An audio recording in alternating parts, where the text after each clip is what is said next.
Welcome back again, my great fans, and today ndo ile siku CS Mbadi alikuwa anaenda kusoma budget of 4.82 trillion Kenyan shillings. Sikupitisha intro, ni kufanya tu proposal wa Kenya waweze kuisikiza, then hapo hivyo Julai iweze kupitishwa intro. Kuna kisanga kiliweza kujitokeza wakati walikuwa wameweza kupanga line akina CS Mbadi. An activist called Julius Kamau aliweza kustorm in karibu apige CS Mbadi na hako ka box ka budget. Ilikuwa a dramatic scene fellow Kenyans. Inaonekana ya kwamba Wakenya wameweza kuchoka na this government. Mjue every budget ikisomwa lazima tax ziweze kupandishwa. Inasemekana ya kwamba this budget ni worse than that of 2024 fellow Kenyans, na ndo maana Kenyans wana reject. I want you to look at this video of activist Julius Kamau akivamia kina CS Mbadi, and kindly subscribe, like. It automatically shows the support of my work I'm doing on this channel.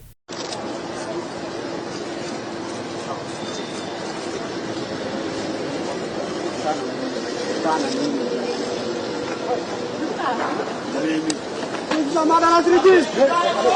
will not go! We will not surrender! We will not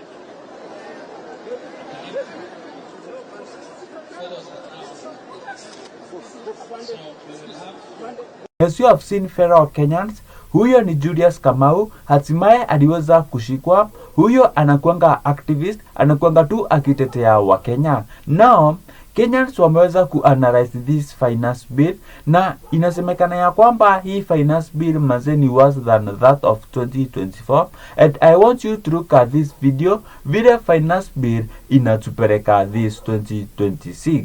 Niaje wase. This year's budget forces us to ask one question. What kind of a state are we becoming? Because when you study this finance bill carefully, three things come clear. This is not a budget for the people. It's a blueprint for surveillance, luxury, and wastage. It's a budget that tells wananchi to tighten their belts while the government continues expanding its own appetite for comfort. And these are some of the reasons why back in 2024, Kenyans marched demanding accountability, transparency, and end to wasteful government expenditure. To manage this situation, President Ruto came before the nation and promised austerity measures such as scrapping of presidential advisors, reducing the size of cabinet, putting a stop to wasteful spending, and reducing unnecessary government travel. But today, what do we see? President Ruto has just appointed Paul Weganjo of Alcalao as the advisor on development matters. A state house budget is approaching 20 billion. Executive luxury is increasing. Government and cabinet remain bloated. Look at Argentina. When its economy was collapsing under hyperinflation, its leadership proposed austerity reforms. President Javier Milei reduces cabinet by half, from 18 ministers down to 9 ministers, and drastically reduced unnecessary government expenditure. That visible government sacrifice at the very top is one of the reasons why its people are today in a better place. But instead of introducing austerity reforms, Kenya's finance bill is proposing a much more dangerous path. The path of expanding surveillance of its citizens. If this bill passes, your phone will no longer just be a communication device.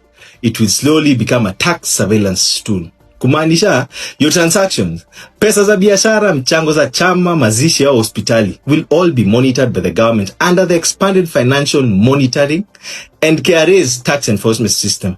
So we ask, why is the government more aggressive in monitoring struggling citizens than it is in cutting executive wastage? Why is it easier to track the transactions of a mama mboga than to stop inflated procurement? Why does the government move faster against ordinary Kenyans than against corruption? Because sisi kama wa Kenya, we are not refusing our responsibility ya kulipa ushuru. What Kenyans are refusing is a budget system where citizens are monitored while corruption is left free to roam. Where citizens are taxed while government wastage stays hidden. And that is why, as a fellow Kenyan, we must all reject this dangerous direction the current administration is taking on country. Tafakari ya Kabala. As you have heard, my fellow Kenyans wasasoma hiyo finance bill already, wasaijua already, iko on their fingertips, na wanaona ya kwamba William Ruto anaendelea kutunyanyasa kabisa.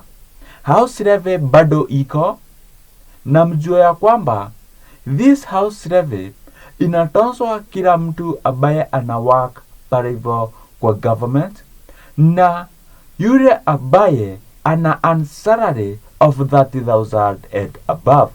My fellow Kenyans, hata kama hauwork kwa government, una work in a company and you are earning 30,000 and above, house levy lazima uweze kutoa. Na kitu ya kushangaza ni kwamba hizi nyumba, hata ukiweza kutoa hiyo house levy, hutawahi pata nyumba migrate funds. Juu niambie, hizi nyumba haziwezi fika. We are 58 million people, fellow Kenyans, and hata tuseme 30 million ndo wanatozwa tax, ama tuseme 20 million, hizo affordable houses, my fellow Kenyans, wazifika 20 million. So migrate funds hapa hivi ni pesa ambazo zinapotea. Na mjue ya kwamba inasemekana ya kwamba this house levy, hii tax William Ruto anatutax, bado haijaweza kutosha. Itabidi ameenda kukopa another loan of 110 billion, and migrate funds do aweze kukopa 110 billion, lazima aweze kuwa na asset ya kuonyeshana ya kwamba ataweza kulipa. And the asset ya kushangaza ni kwamba that asset ati ameekelea ya kwamba ni Kenyans ambayo ni asset, juu Kenyans atakuanga akiwatoa tax ya house levy. Migrate funds, hii 110 billion ikiweza kukopwa, house levy hatutawahi acha kulipa. Even 2028, 2029, bado tutaendeleanga kulipa this house levy.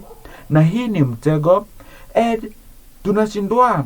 Kuliko aende akakope 110 billion, afadhali aweze kujenga aweze kujenga affordable houses na hizi pesa ambazo zinatosha, ambazo anatoza wa Kenya, acha kuongezea hizi tu. Kama zinatoza wa Kenya like 50,000 only houses zijengwe hizo pekee, uko kwingine tutajisort. Kuongezea madeni juu ya madeni, uko ni kuruin our country. So migrate funds budget ilikuwa inapresentiwa leo. Umeweza kusikiza ya kwamba Kenyans wameweza kuchambua budget vilivyo, and this budget inafinyiria mwananchi wa kawaida juu ya kwamba mambo inaendelea kuwa magumu. As you have seen, fuel iko juu, and this budget ikisoma unaweza sikia kwamba imeongezeka kabisa. And other things ambazo zinaguza mtu wa kawaida, it's like phone, migrate funds.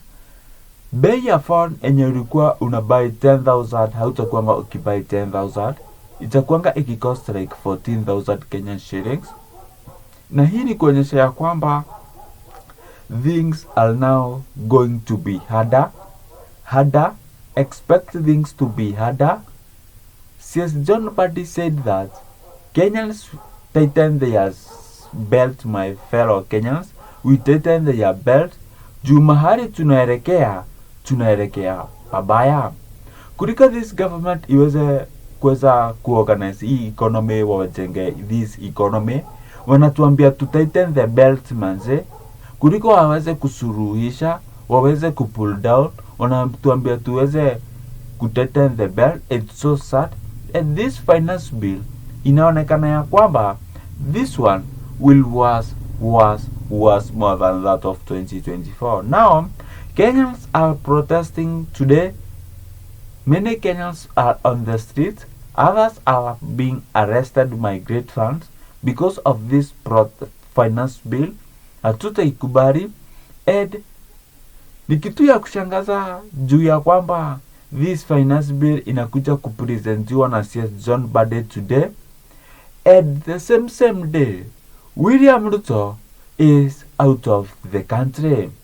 Kuliko William Ruto hata akuwe palivo kwa country pia asikize that budget manze, yeye hayuko, hashughuliki, yani yeye hiyo hamhusu. Washatengeneza budget already, washajua ni nini kiko, wanagojesha tu ipitishwa into law by parliament, then William Ruto akuje aside mambo izame. Now some of Kenyans wanasema ya kwamba this budget of 4.82 trillion Kenyan shillings si fiti. There are some Kenyans wameweza kufanya hesabu ikafika 3.8 trillion Kenyan shillings migrate funds, na ukiweza kufanya utaona ya kwamba ni ukweli. Hii economy inataka 3.89 na hiyo ni hesabu fiti sana. 4.8 hatujui mahali wanapeleka. As you know, migrate funds 3.8 do ifike 4.8, those are billions of there, because those are 3.8 trillion do ifike 4.8 trillion, those are like 1 trillion ambayo imeweza kupotea migrate funds.